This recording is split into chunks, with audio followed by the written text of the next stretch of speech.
Hi everyone, I'm Allison. I'm a knitter based in Nebraska, and this is my little podcast where I talk about all of the things that I have been knitting on lately.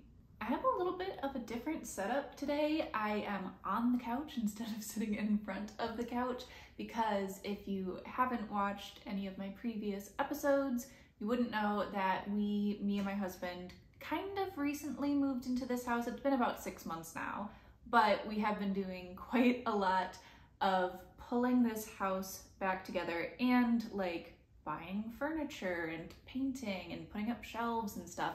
So it's taking quite a while, but we're finally starting to get to the point where like the house actually is starting to like look nice. Like it's starting to look like our style, which is really fun because when we first moved in, the previous owners had left a lot of stuff up on the walls, like shelves and stuff, and a lot of them were crooked, like fully just like, even just looking at them, like they were not put onto the wall straight. So we have been doing a lot of taking down of their things, putting all of our stuff up, and I'm finally feeling like this is starting to like look like our house, and hopefully I will have a couple more locations to film in that look a little bit nicer. But we are not here to talk about interior design or anything like that. We are here to talk about knitting. And the first thing that we're going to talk about is what I'm wearing, which I will probably end up taking off. Today is supposed to be, fingers crossed, our last really hot day. It's like 95 degrees currently. Definitely not sweater weather, but I had to put this on so I could show you because I finally finished my Big Love sweater by, I think it's Anna Strict. I will put obviously all of the information about everything that I will talk about in the description down below. It's almost always like directly below the video. You'll find it. But finish this. I had to put it on. I had it washed and blocked yesterday. So it's the first time that I've really been able to like wear it without it being in its like pre-done phase. And I'll explain what I mean. Enough rambling. This is the Big Love sweater that I knit in one strand of Istex Plutolopi in the color Wine Red. Now this has been kind of a labor of love. The last time I showed it to you, I had only knit like a couple of inches on the body, so I obviously finished the whole thing, but knit the entire body, knit the sleeves, and washed and blocked it. And I was really surprised how much this changed with washing and blocking. I'm kind of one of those people who's just like, meh. Before this, I didn't really believe in the power of blocking, besides for stuff like lace or cables where like they really do pop afterwards. But this, I'm like, it's just a texture, like how much could it possibly change after blocking? And it was a lot. So I can insert some clips of me wearing this pre-blocking, and then I'll also put some post-blocking clips in as well, so you can see how the fit has kind of changed and also how the drape of the fabric has changed. And that's what changed, I think, the most. So one of the reasons why I was like, I have no choice but to like fully wash and block this. Normally I would do like a steam block because like it's not gonna change that much. But for this, I was like, I have to do a full like wash with wool wash because the red dye was like rubbing off on my hands as I was knitting, and it was doing it the whole time.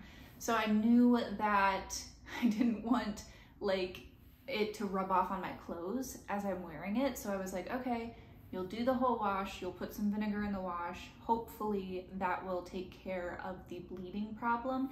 And it kind of did. I ended up changing the water in the, like, I set it up in a bucket in the sink, and I changed out the water a few times, and I used pretty warm water to wash it because I was like, if it's gonna bleed, do it now. Like, just get all of the bleeding done. Each time I put probably a couple tablespoons of vinegar in with it until the water was more or less clear. It didn't actually run completely clear with my last bath, but at that point I was just like, you've been washing this thing literally all day. It's done. I'm done. And I put it downstairs next to the dehumidifier to dry as quickly as possible. So when I set it out to dry, I did like tug the sleeves slightly longer because I had knit the sleeves as long as I could. I used 3 full plates of Plutolopi plus again like 2 or 3 yards from a 4th cake. If I didn't have that 4th cake to like finish casting off the 2nd sleeve, what I probably would have done is unravel the hem or like unravel the cast off of the body, rip back 1 row of the ribbing and then recast it off so that I had 1 row left, because I literally had to do 1 row plus the cast off on 1 sleeve, and I really didn't want the sleeves to be uneven, but like you wouldn't notice 1 less row of ribbing on the body of this sweater. But I didn't have to do that. I did have the 4th cake, so I was able to finish both sleeves, got them to the same length so that the ribbing on the sleeves would be the same on both sides.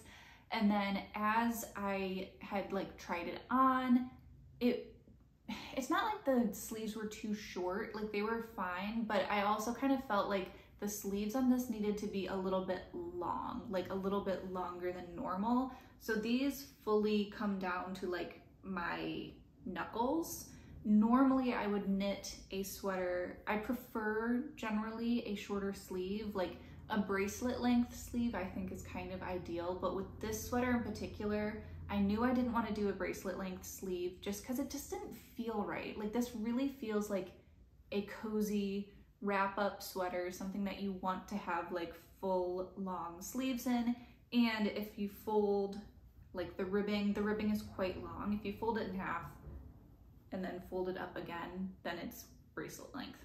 So when I was trying this on pre-blocking, it was just like a hair shorter than I wanted the sleeves to be. So I did pull the sleeves slightly longer as it was blocking, and I think it kind of turned out perfectly. I don't feel like the sleeves are any slimmer. Like I don't feel like I pulled them and then they got too narrow. From doing that, I think I only pulled like an extra inch out of them, but it was definitely worth it. And then the body length, interestingly enough, is a little bit shorter than I had expected.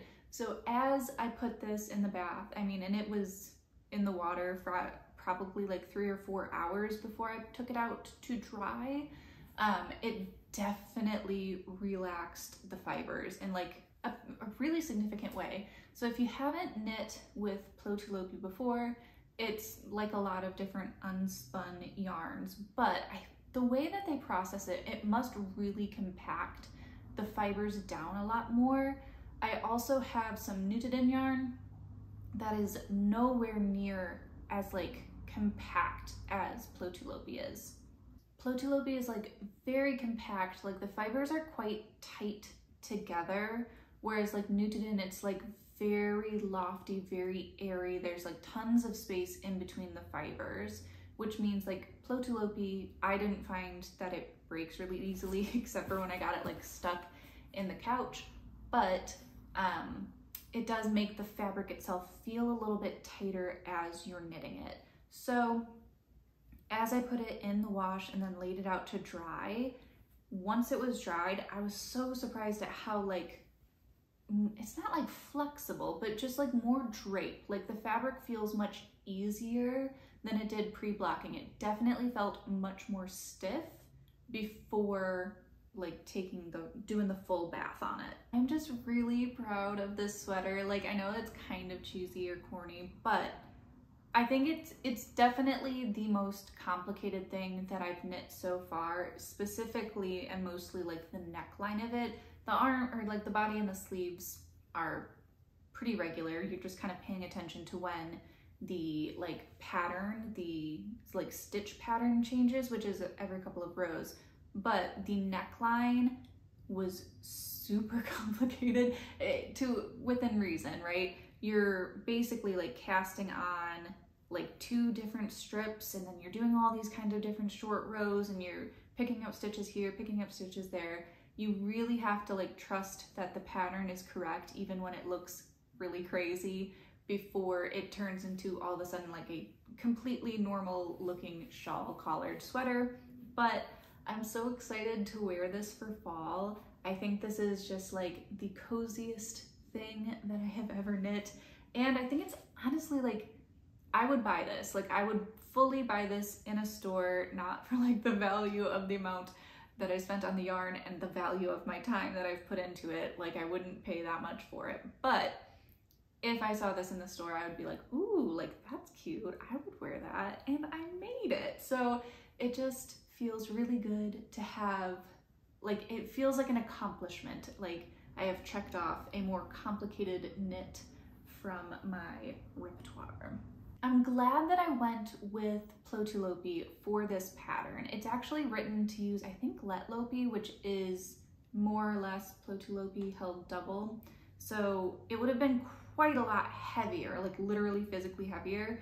This whole sweater weighs like 300 grams, but I think, like, I don't know if I would want it to be any warmer, at least for me. Like, I run a little bit warm, but this is just so lightweight that it doesn't feel like you're like heavy in a sweater. Like, it doesn't feel like, you know, a really heavy woolen sweater. But I am surprised at how much it's not bothering me next to skin. So I'm wearing just like a tank top underneath this. And so it's obviously it's touching my arms, it's touching my neck, and I'm not really bothered by it. It's definitely not soft. Like, it's not, it like softened up a lot in the wash, and that like the fabric feels a lot looser. It definitely feels like it has not less structure, but it feels less stiff. Like, the fabric feels less stiff than it did before blocking, but I would still say it's equally as like scratchy as it was before washing, but it's not bothering me. So I'm really curious if anybody else has knit with Plutolopi, Knitatude, any of like the more rusticy yarns, if that is bothersome, because I know that's something that people talk about a lot of like, oh, this is next to skin, that's not next to skin, like I could never wear that next to skin. And I am someone who is very sensitive, and I really genuinely mean that. My skin is really, really sensitive. I'm like sensitive to products, I'm sensitive to smells. I'm a very sensitive little girl, but I'm surprised at how much this is not bothering me wearing it next to skin. That being said, I have only been wearing this for like a half an hour because, like I said, it's a hot day today. I'm really only wearing this for the video. But I think in the future, when I'm wearing this in like my day-to-day life, in the winter or in the fall, I will probably be wearing sleeves under it anyway, so not that it's that big of a deal. But I am curious for other people if you also find more like rustic yarns surprisingly wearable. Like, I don't find this to be like, ooh, that's an itchy wool sweater, I can't wear that. It's very comfortable. Like, I'm not feeling uncomfortable at all. So let me know if you also think that rustic wool, like, it's totally fine, right? Like, I was a little bit worried about knitting and wearing more rustic wool. Part of what sold me on it is that because it is like a bigger cardigan, like, you can layer it. It's very easy to layer on top of things. So I can wear other layers underneath if it were to end up being itchy. But now that I'm wearing it just with like a tank top underneath, I think it's perfectly fine. As I said, I'm just so happy with this sweater. I think it turned out so well. I think the pattern instructions, they're really short. I think like the actual pattern part of it is only 2 pages long, and there's quite a few sizes, and it's not a very simple sweater, but they really they compact all of the information very, very quickly. But I do honestly think that I will knit another one of these in the future, but I think what I'm going to do next time is use thicker yarn so that I do have a heavier version. And I might change the texture, like the body texture, either to ribbing or to like maybe just plain stockinette. But I'm thinking bigger. I am thinking like a big, really cold weather day, like get warm kind of sweater. If I do end up doing that, it will definitely not be this year. It definitely won't be for a while. Like I said, this was quite a time-intensive knit. Since I did my last video, I pretty much exclusively knit on this, within reason. I have other things to show you, but I knit really, really focused on this. I was like quite a monogamous knitter to like get it done. I very much find that I am someone who gets stuck on body island, like sleeve island. Both of these sleeves, if I wasn't working during the day, it would have been like a day each. I had like 2 long evenings, some mornings, some lunches, and like both the sleeves were done. But the body, body took me ages to do. I was doing like basically an inch a day because the whole thing is knit flat for the body. So it's just like every row feels like it takes forever. But I eventually did get it all done. There's so many like really beautiful details to this sweater. There's like some shaping with the shawl collar, there's short rows and the bottom ribbing to make the like edge here, the front edge, go down a little bit longer. The only thing that I did change with this pattern, besides knitting it at a slightly smaller gauge because I used smaller yarn, was I ended up adding 10 extra stitches for the sleeves because I cast on the number of stitches that were called for, and I think just due to the nature of knitting with a smaller yarn than what was called for, the sleeves were just too tight. So I really wouldn't really ever want a sleeve much tighter than this, and this was with an additional 10 stitches, so it was a little bit extra just to get enough room for me to feel comfortable. If I had my sleeves much tighter than this, they would have like negative ease, and I would not like that at all. Okay, that is enough rambling on my big love sweater. I am going to try, like I said, it's still really hot, but as soon as it's cooling down, I am going to like force my husband to go somewhere like perfectly fall, somewhere with changing leaves. I don't know, some kind of beautiful backdrop. I will find one. This is our first Midwestern fall in like almost a decade. So I'm really looking forward to like the actual fall vibes, the changing of the leaves, actual colder temperatures. So I'm going to take this on like a proper Instagram photo shoot where I have like all of the autumnal vibes around. And until then, I guess I'm just gonna wear it. I'm not uncomfortable. The house, our house stays really cold, not cold. Our house stays cool even when it's hot outside, which is really, really nice. So the air conditioning's not running, even though it's 95 degrees out, and I'm wearing a sweater and I'm fine, which is really, really nice for me. But like I said, that's enough. I'm done talking about this. I do have another finished object to show you, which is my Silverstone sweater. So this is the Silverstone sweater. I'm not entirely sure when I will have this edited and put up online, but it is coming out, or has already come out, on September 2nd, and this is a new pattern from Knitatude that I test knit. I knit this in Cascade Eco Plus and a strand of Knit Picks Aloft Mohair. The Mohair is in the color Seoul, and the Cascade Eco Plus is just a number, I think, so I will put the number on the screen because I don't know it offhand. But it is a big, chunky, like super woolly, fuzzy, I would say very beginner-friendly pattern. Okay, put it down so I stop fussing with it and I can just talk. But as I said, this was a test knit for Knitatude. I talked about it quite a lot in my previous video, so you can check that out. And I think last time I had knit the whole body and I had not done either sleeve yet, which I think is kind of the biggest talking point about this sweater. And I'm interested to hear what other people say about it, because I kind of had a lot of issues with the sleeves, specifically because the gauge on the sleeve is completely different to the gauge on the body. And I would say pretty significantly so. The gauge for the sleeves is much tighter than it is on the body, and I don't know why. I don't think I've ever knit a pattern for a sweater before that had specifically a different gauge for the sleeves.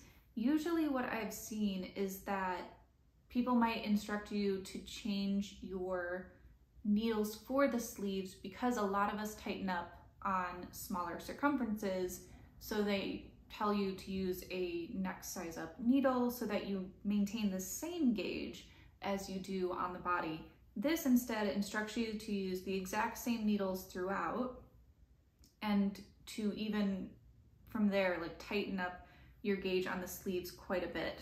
I did ask in my feedback why the sleeves have so much of a tighter gauge, because it changes the characteristics of the fabric, right? Like it's going to be more compressed because the same yarn is in a tighter space, like the stitches are so much closer together at a tighter gauge.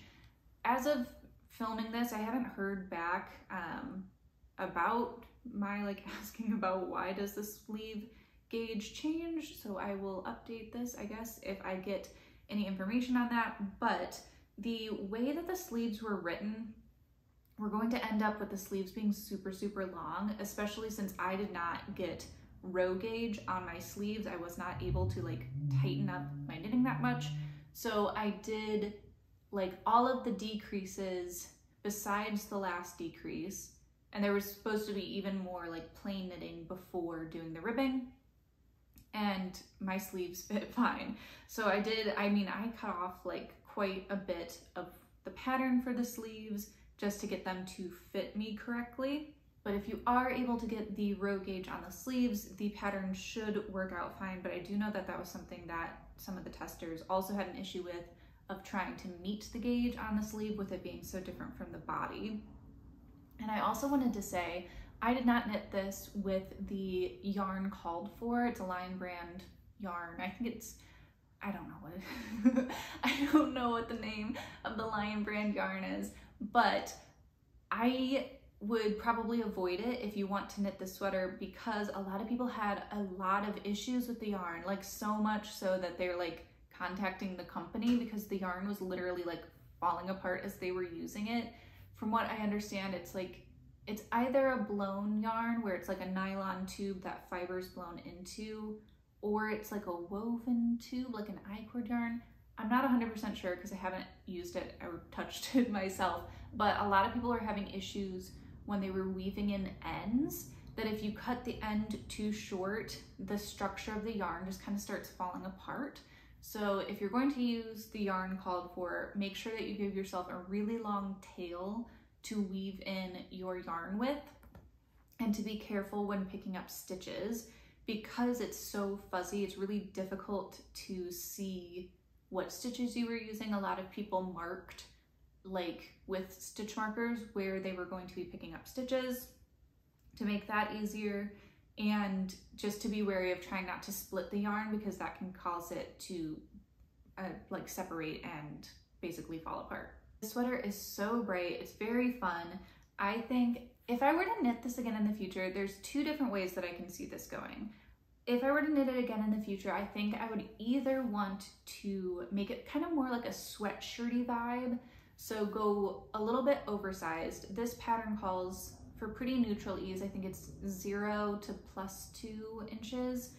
I knit a medium and have 0 ease and fit like very solidly. I was able to like get this blocked out to pattern measurement. I think if I were to do this again, I would probably size up 1 or 2 sizes to get a more oversized fit. I think with like the chunkier, bigger stitches kind of vibe that this sweater has, that I would want also the sweater to be oversized. So I think like something kind of sweatshirty, especially in a yarn that's kind of easy to take care of and that you can throw in the wash and has that like lived in feel, would be cool. Or go like even bigger, maybe knit like an XXL and do like an 80s style ski sweater, I think would be kind of cool. If I were to do that, I would probably knit the collar twice as long and have it be rolled over. But otherwise from that, I think in the future, if I were to do it, I would probably knit it larger, like knit a larger size. I do think I will get some wear out of this because it is quite warm. It's very, very soft. And I think like when we're in the dead of winter, because again, we just recently moved back to the Midwest and haven't really experienced a full Midwestern winter in quite a long time, I think I'm going to want something that's very bright, very peppy, and to like lift your spirits when it's super gray and everything is dead outside. So those are my finished objects. I'm really happy with both of them. I'm just so excited for actual sweater weather to finally hit. Oh, I'm gonna be stocked up. I've knitted quite a few sweaters in the last couple of years, so I'm looking forward to being able to actually wear them for more than just a couple of days a year, but I do have some works in progress to talk about. We'll hop right in. So I have been working on a sock pattern, and I will do a overlay. I'll show you a close-up where you can see it a little bit better. And this is self-drafted, the design on it, because I've been thinking, I've had a loose idea just tucked into the back of my head of a sock pattern that I wanted to try out, where it's 2 little diamonds and then a larger diamond in the middle. And I basically I just couldn't figure out how I wanted to get that onto the sock without having to have super long floats for the color work, because I wanted the 2 diamonds on the sides to be smaller and the diamond in the middle to be larger. And I didn't want to have to fill in the space in between with extra stitches to give the yarn something to do in those areas without having to have seriously long floats to work the color work as you would normally. So I've just had this kind of the image of what I wanted the graphic part of the sock design to look like, with the 2 smaller diamonds and the 1 larger diamond in the middle. And it's just been stuck in the back of my head, and I've been trying to figure out how do I functionally make that work in a knitted sock. And I figured it out when I kind of stumbled upon, I think it's pronounced Roosimine. I told myself that I was going to look this up before starting this video, how to pronounce this word, and I forgot. But I think it's Roosimine. Put the word on the screen, and it is a type of Estonian color work. I will put a link to the video that I watched below. It's super, it's kind of simple at the end of the day. You're almost just weaving the contrast color through your knitting as you go. And just the way that you do it allows you to create these color work patterns that don't have floats going all the way around the sock. So you can see I have the design here, and it is not on the back of the sock, and the inside of the sock, slightly messy, but it only has floats in between the stitches where it's being used. So essentially, you're kind of locking the fabric in, pulling a long string around, and then it just pulls through the back. Watch the video, I promise it's really interesting and surprisingly easy. This obviously is not even a half finished object because I don't have the other sock. It's a half finished pair of socks. So I knit the top part, I figured out the color work pattern that I wanted it to do, and now I'm working on the heel flap, which I'm doing in a checkerboard pattern. Like I said, these are self-drafted. I'm not necessarily sure that I'm going to release a pattern for this. I don't really know how I would write it. I would probably have to download a different Roosimine technique knitting pattern so that I can see how people talk about it, because I am very much someone who's just look at a chart, make it happen. That's how my brain works, and I'll get into it. It's just very easy for me to look at a chart and then make that work, and not explaining it in words or reading it in words just doesn't really work for me. So if I'm going to release a pattern for this, I'll need to see how people actually write about it, because it's something that it's easier for me to just look at things and do them instead of trying to write and read about it. These socks are knit in 2 different colors of Neighborhood Fiber Company. The orange, let's see, the color orange is Bolton Hill, and the color pink is Victorian Village. And I think these go together surprisingly well. I think you get the color a little bit more effectively when they're in the cake, where on the sock this pink looks quite white because there's nothing else to compare it to really, and because it's such a small part of the overwhelming orange. I don't think it super reads as pink, but I do really like how these play against each other. Like I said, for right now, I'm just knitting these for fun. If there's any interest, if anyone is interested in knitting these as a pattern, please let me know and I'll look into writing it up. but for right now, I'm just working on it for fun. I feel like this orange is so fall. As I've said, I'm so excited to have to experience an actual fall again. It's been a really long time because my husband and I lived in the South for quite a few years. I'm really looking forward to fall weather, and this orange is just, it screams fall. So I really wanted something that's like a boot sock. This is longer than I typically knit a sock. I usually like my socks to be kind of shorter. Not necessarily like shorty ankle socks, but I usually knit them like a kind of a crew length, like an inch or two on the leg. And this is like as full of a length of sock as I'm willing to go. But that is my, as of yet, unnamed sock pattern. I am just working away on this, especially now that I have finished my big love sweater, which I've been paying so much attention to lately. Now I'm like, okay, time to work on other things. Like, let's bend our mind to other problems in knitting and like figure out how to make this color work happen. Like, I'm finally feeling like I'm getting back into my knitting mojo post move, which feels really nice. But I do have one more thing to show you, which is a swatch. So I know I have mentioned it before, but I am being a little bit more intentional with my knitting right now to fill gaps in my closet. So I noticed that I basically don't have any cardigans, so I wanted to knit a couple of cardigans. So I finished my Big Love cardigan and I swatched for my Ozetta Oversized Seasons cardigan. So I am knitting this in Peace Fleece. It's just their white. I don't think that it's dyed at all. And this is going to be, it's like a whole sweater in half fisherman's rib. So I just did this swatch last night. It's actually still damp. I don't know how. So this has been out of the water for, I don't know exactly what time it is, but probably at least 20 hours now, and it is still damp to the touch, which is very surprising to me. So I haven't put this, typically when I am drying like really anything that's not socks, I typically put it next to our dehumidifier in the basement so it dries really quickly, and I haven't done that with this. And clearly I should probably do that because it is surprisingly still a little bit damp to the touch, and it's been a really long time. But I'm super excited to be knitting this sweater. I read through the pattern and it does read a little bit complicated.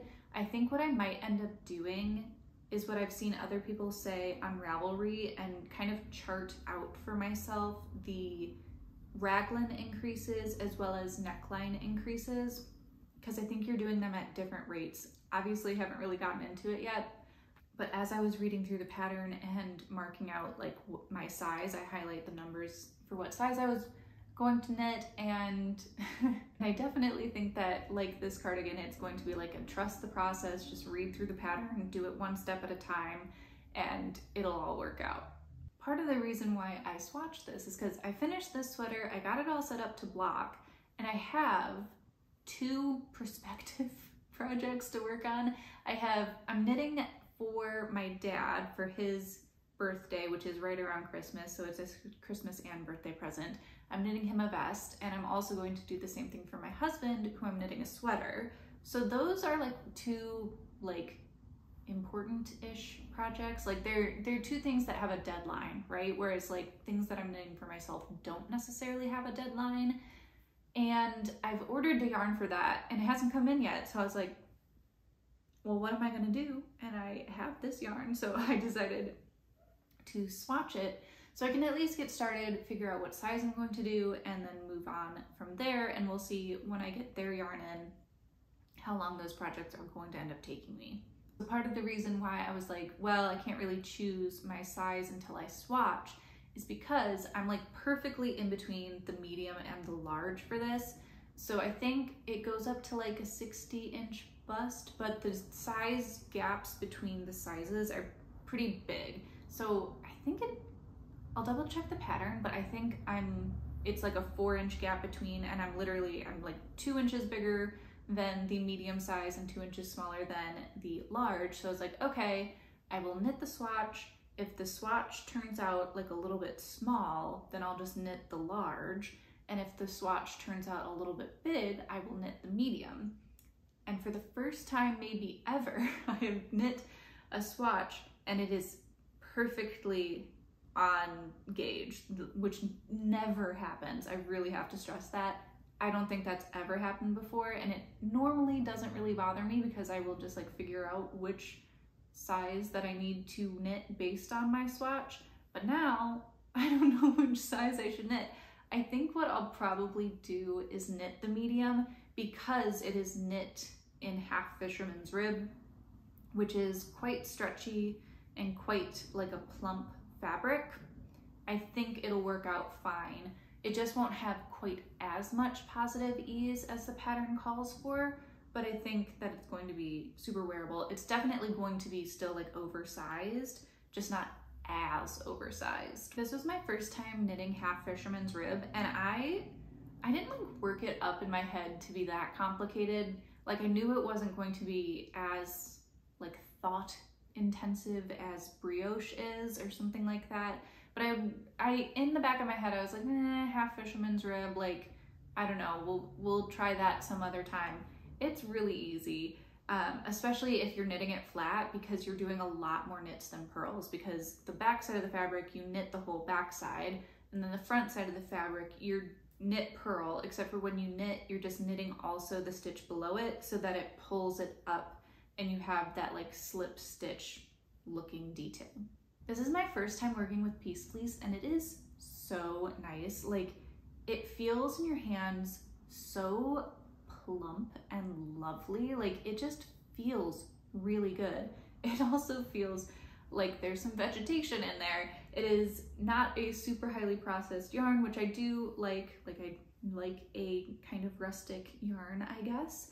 But I have like, even just through knitting this swatch, I was pulling like grass, hay, plant materials out of the yarn as I was going, which is fine. It really doesn't bother me. It was literally just like as I was tensioning the yarn, if I could feel it on my finger, then I would pull it out. But if I couldn't feel it on my finger, then if it's in there, then it's in there. It doesn't really bother me. But while I was working with it, and now it's like almost dry, it's almost 100% dry.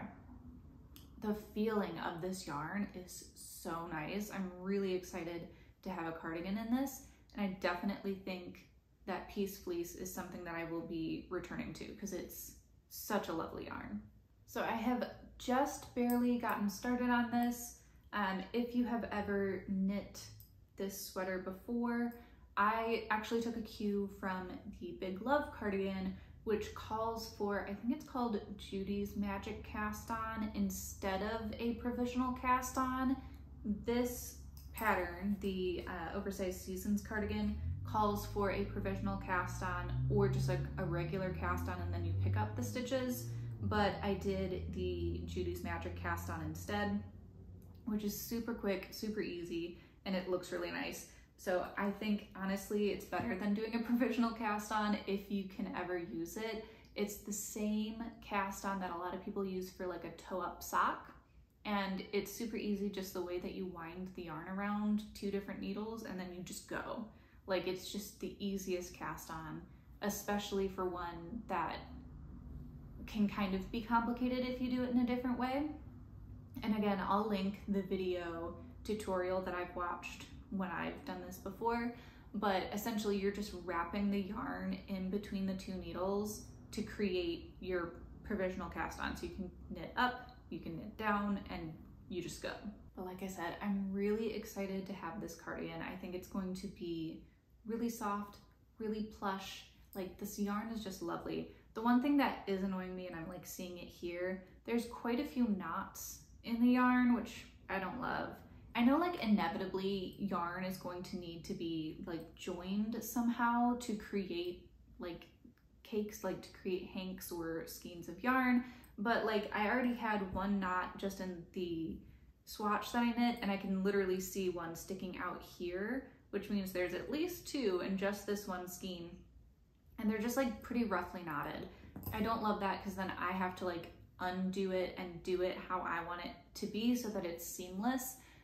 So that is slightly annoying, but the feel of the yarn is, I mean, I wouldn't make a different choice, but it is something to note.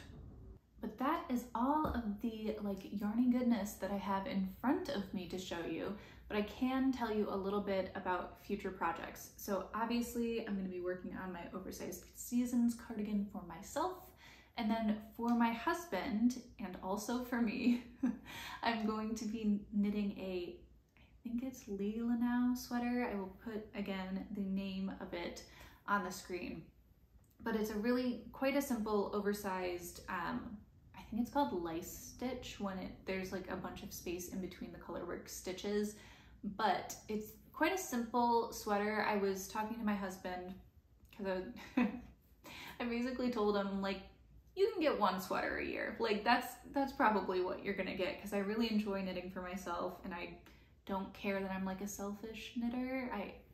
There's like, people like get really into like those kinds of labels, but I want to knit stuff for myself that I know I'm going to love and appreciate, but I also do want to knit things for the people that I love too.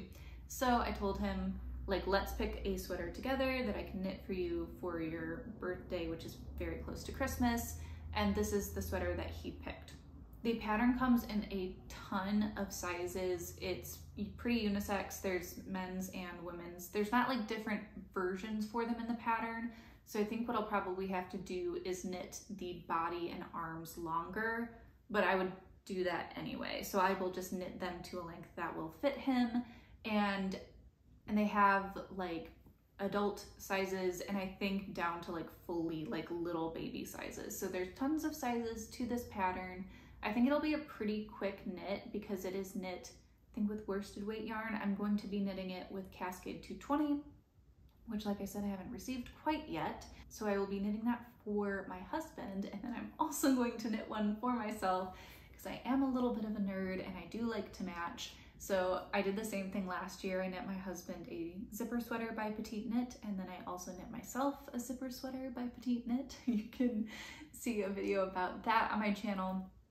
But I know the yarn that I'm going to use for mine. So I ordered some Knitted yarn for myself ages ago, and it's just been sitting there, and I was thinking for a really long time that I would use this kind of warm mauve-y color for a cardigan, and then I'm kind of full up on cardigans, so I think I'm going to knit the sweater with the kind of beige as the main color and then white as my seed stitches.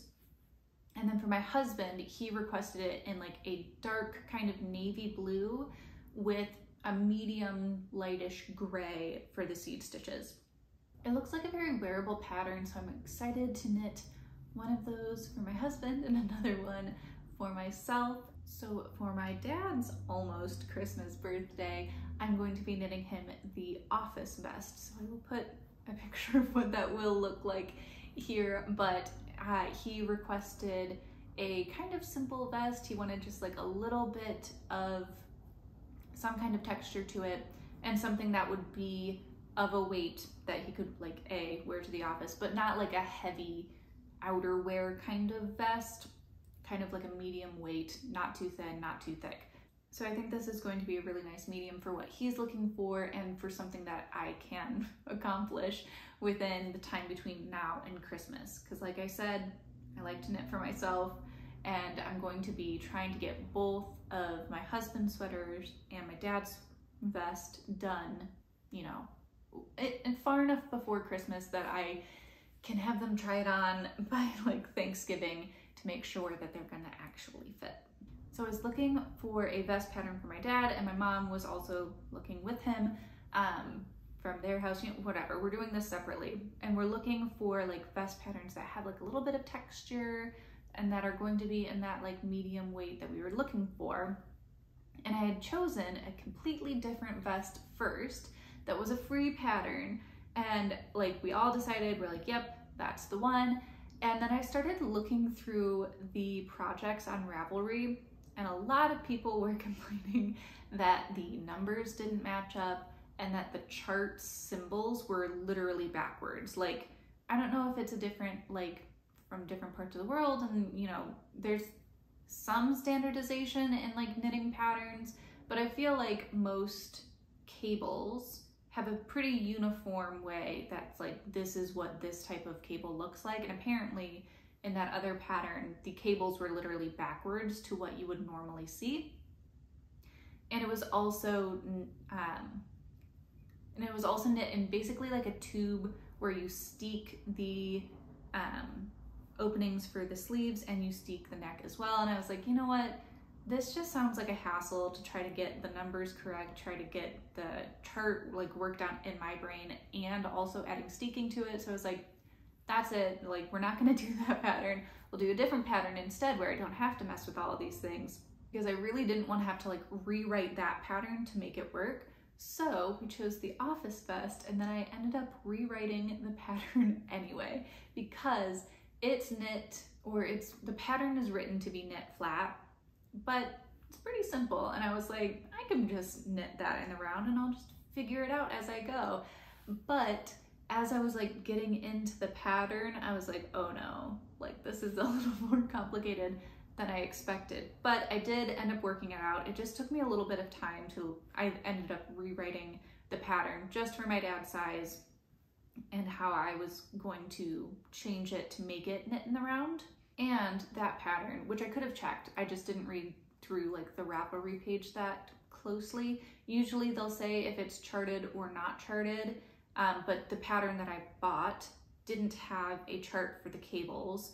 And like I said earlier, I find it a lot easier to just like look at a chart, look at my knitting and make it work, instead of trying to read through the descriptions of like row 3, knit this many stitches, then knit this type of cable, then knit this many stitches.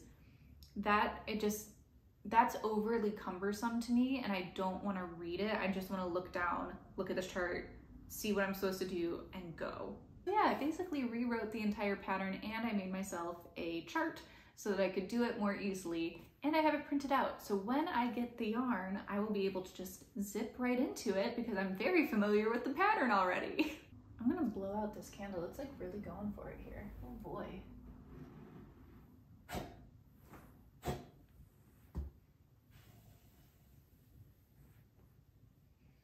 You probably won't be able to see that at all, but man, that candle just like really barfed all of its wax out.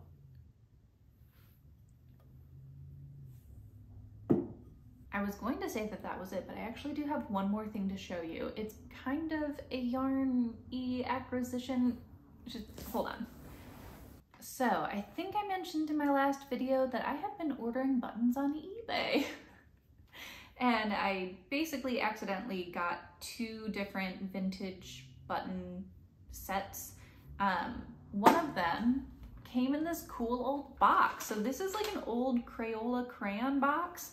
Wasn't expecting to get this, let alone get it filled to the brim with vintage buttons. And a lot of them are actually like tied together so that the buttons that are the same are easy to grab, which is really, really nice.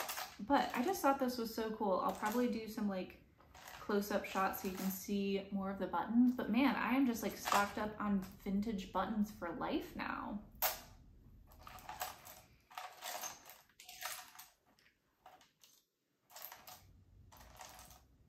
There's like a lot of cool different buttons in here. There's like some cool metal buttons, some really, really big ones, some really small ones. So for my fellow button nerds, I guess, head to eBay because there's lots of vintage buttons and not a lot of competition, because I accidentally bought 2 different lots, not expecting that basically every set of buttons that I bid on that I would win. So I think I am like all filled up on buttons. There's really not any other set of buttons that I could use at this time. I need to like sort through and actually see what I have in here, but I just thought that was really cool, and cool that it came in like a cool old Crayola box. I had actually seen this specific wooden button earlier as I was digging through this, and I was thinking I might use it to make a little like toggle for this sweater. So like it's just one little toggle button.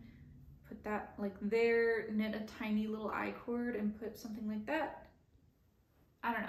Haven't quite decided on whether or not I want to do that. I suppose I could just try it, literally just attach this on with a little bit of thread so I can take it out easily, and if I don't like it, I can just remove it. But I thought that was kind of cute. Okay, that is truly all I have left to share with you today. I hope that you've had a good one, and I will see you next time.